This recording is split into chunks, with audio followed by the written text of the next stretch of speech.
ఈ వీడియోలో మూడవ మార్గశిర లక్ష్మీ గురువారం రోజున అమ్మవారి పూజను నేను ఏ విధంగా చేసుకుంటానో మీతో షేర్ చేసుకుంటానండి. అమ్మవారి దగ్గర ఉసిరి దీపం వెలిగిస్తే చాలా మంచిది. అలానే మార్గశిర మాసంలో అమ్మవారికి ప్రత్యేకంగా పూజలు చేస్తూ ఉంటాం. అమ్మవారి దగ్గర కుంకుమార్చన చేసుకుంటే చాలా మంచిది. అలానే అభిషేకం చేస్తే చాలా మంచిదండి. ఈ వీడియోలో నేను అమ్మవారికి అభిషేకం ఏ విధంగా చేస్తానో కూడా షేర్ చేస్తాను. మనం నిండు నూరేళ్ళు కూడా సుఖ సంతోషాలతో, ఆయురారోగ్యాలతో, సిరి సంపదలతో ఉండాలంటే లక్ష్మీదేవి అమ్మవారిని తప్పకుండా పూజించాలి. మార్గశిర మాసంలో లక్ష్మీదేవి అమ్మవారిని పూజించడం వల్ల అమ్మవారి అనుగ్రహం మనకు తప్పకుండా కలుగుతుంది. మార్గశిర లక్ష్మీ గురువారం రోజున ఉదయాన్నే లేచి ఇల్లు గుమ్మాలన్నీ శుభ్రం చేసుకొని ముందుగా ద్వార పూజ చేసుకోవాలి. గుమ్మానికి చక్కగా పసుపు రాసి కుంకుమ బొట్లు పెట్టి బియ్యం పిండితో ముగ్గులు వేసుకోవాలి. అమ్మవారికి ఎంతో ఇష్టమైన అష్టదళ పద్మ ముగ్గు వేసుకోండి. అలానే గుమ్మానికి ముందు స్వామి అమ్మవారి పాదాలను వీలైతే వేసుకోండి. నేనైతే అమ్మవారి పాదాలను వేశానండి. అమ్మవారి పాదాలను తొక్కకుండా ఉండేలా చూసి వేసుకోండి.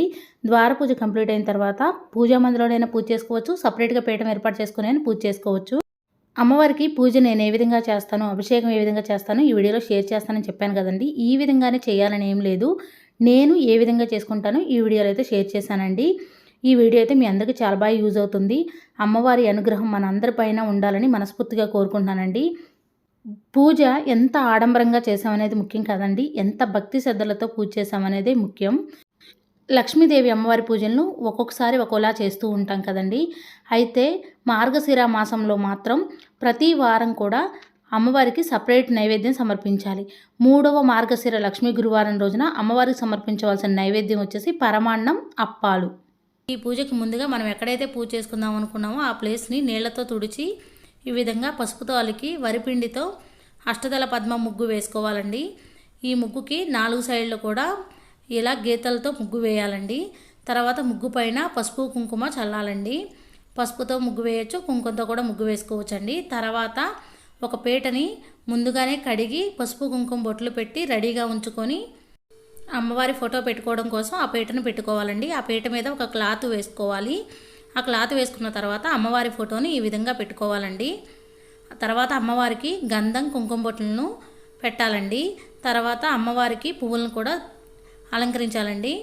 తర్వాత అమ్మవారి దగ్గర తాంబూలం పెట్టాలండి. తాంబూలంలో 2 తమలపాకులు, 2 అరటికాయలు, ఒక 1 రూపీ కాయను, ఒక ఒక్క ఉంటే మంచిదండి, ఒక ఖర్జూరం ఉంటే కూడా పెట్టవచ్చు.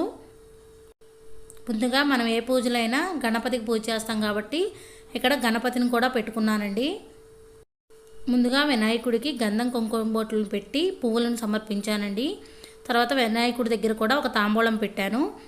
తర్వాత వినాయకుడికి వినాయకుడి శ్లోకం చదువుకుంటూ పువ్వులతో అక్షంతలతో పూజ చేశానండి. తర్వాత స్వామికి కొద్దిగా బెల్లం మొక్క ప్రసాదంగా పెట్టానండి.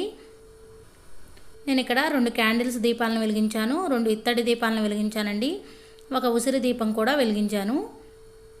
ఉసిరి దీపం వెలిగించుకుంటే మంచిదండి, అందుకే వెలిగించాను. నార్మల్గా 2 దీపాలను వెలిగించుకున్నా సరిపోతుందండి. గణపతి పూజ కంప్లీట్ అయిన తర్వాత అమ్మవారి దగ్గర పూజ చేసుకున్నానండి. అమ్మవారి అష్టోత్తరం, లలిత సహస్రనామం వినుకుంటూ అమ్మవారికి పువ్వులతో అక్షంతలతో ఈ విధంగా పూజ చేసుకున్నానండి. తర్వాత అమ్మవారికి కుంకుమ పూజ కూడా చేశాను, అభిషేకం కూడా చేశానండి. అమ్మవారికి కుంకుమ పూజ చేస్తే చాలా మంచిదండి. అమ్మవారి అష్టోత్తరం కానీ సహస్రనామం కానీ ఫోన్లో వినుకుంటూ అయినా కుంకుమ పూజ చేసుకోవచ్చండి. ఈ విధంగా అమ్మవారికి కుంకుమ పూజ చేశానండి. ఈ విధంగా కుంకుమ పూజ చేసుకుంటే చాలా మంచిది. ఈ కుంకుమ పూజ చేసిన బొట్టుని మన నుదుటిన పెట్టుకుంటే చాలా మంచిదండి. ఎవరైనా మన ఇంటికి వస్తే వాళ్ళకు కూడా పెట్టొచ్చండి ఈ బొట్టుని. అయితే ఈ పూజ చేసుకున్నప్పుడు 5 ముత్తైదులకి తాంబూలం ఇస్తే చాలా మంచిదండి. ఈ విధంగా సింపుల్గా చేసుకున్నానండి. అమ్మవారికి అభిషేకం నేను ఎలా చేస్తానో మీతో కూడా షేర్ చేస్తానండి.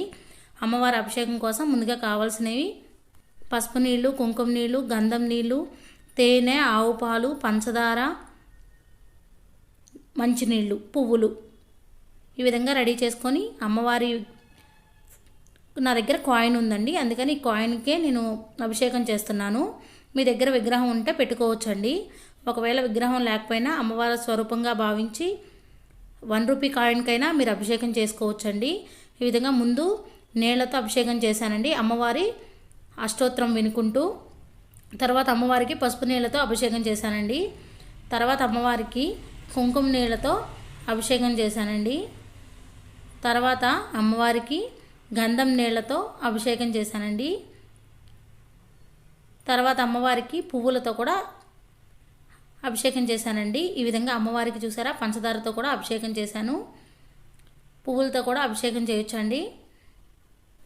తర్వాత అమ్మవారికి నీళ్లతో అభిషేకం చేశానండి. ఈ విధంగా నీళ్లతో అభిషేకం చేసిన తర్వాత అమ్మవారికి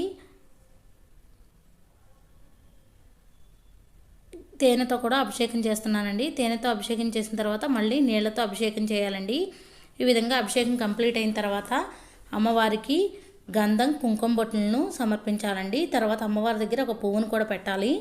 తర్వాత అమ్మవారికి పువ్వులతో కూడా అభిషేకం చేయొచ్చండి. ఈ విధంగా అమ్మవారికి చాలా రకాలుగా అభిషేకాలు చేసుకోవచ్చండి. పెరుగుతో కూడా అభిషేకం చేయొచ్చండి అమ్మవారికి. ఈ విధంగా అభిషేకం చేసుకున్న నీళ్ళని తల మీద చల్లుకోవాలండి. పచ్చని మొక్కలకే పోయాలండి నీళ్ళని. ఒకవేళ ఫోన్ పెట్టుకోవడం కూడా వీలు కాకపోతే ఓం శ్రీ మహాలక్ష్మీదేవి అయిన మహా అనుకుంటూ అయినా ఈ అభిషేకం చేసుకోవచ్చండి. తర్వాత అమ్మవారికి 2 అగరవత్తులను వెలిగించి ధూపం చూపించాను. తర్వాత ఈ విధంగా అభిషేకం కంప్లీట్ అయిన తర్వాత అమ్మవారికి హారతికి ఇవ్వాలండి. హారతి ఇచ్చి నమస్కారం చేసుకోవాలండి అమ్మవారికి. చూసారా నేనైతే ఈ విధంగా చేస్తానండి. ఈ విధంగానే చేయాలని అయితే ఏం రూల్ లేదండి. తర్వాత అమ్మవారికి ప్రసాదం కూడా పెట్టాను.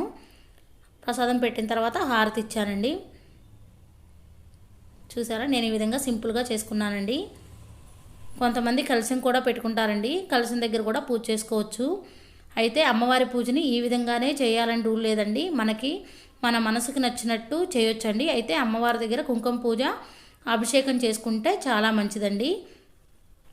అయితే అమ్మవారి దగ్గర గాజులు పెట్టుకుంటే చాలా మంచిదండి. అదేవిధంగా చీర కూడా పెట్టుకోవచ్చండి. గాజులు చీర పెట్టుకుంటే చాలా మంచిదండి. అయితే ఈ 5 గురువారాలు అమ్మవారికి ఎలాంటి ప్రసాదం సమర్పించాలో తెలియజేస్తానండి. 1వ గురువారం పులగం, 2వ గురువారం అట్లు తిమ్మనం, 3వ గురువారం అప్పాలు పరమాన్నం, 4వ గురువారం చిత్రాన్నం గారెలు, 5వ గురువారం పూర్ణం బూరెలు. ఈ విధంగా అమ్మవారికి నైవేద్యం సమర్పించాలి. అయితే మనం ఎన్ని పూజలు చేసినా అవి మెట్టినింటికి చెందుతాయి కదండి.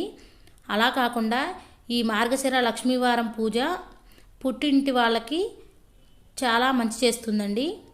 మార్గశిర లక్ష్మీ పూజను చేయడం వల్ల మన పుట్టింటి వారికి ఆర్థిక ఇబ్బందులు కానీ రుణ బాధలు కానీ ఏమైనా ఉంటే తొలగిపోతాయండి. మరిన్ని వీడియోస్ కోసం మన ఛానల్ని సబ్స్క్రైబ్ చేయండి. నా ఈ వీడియో మీకు నచ్చితే లైక్ చేయండి, షేర్ చేయండి, కామెంట్ చేయండి friends. Thank you for watching. Bye అండి.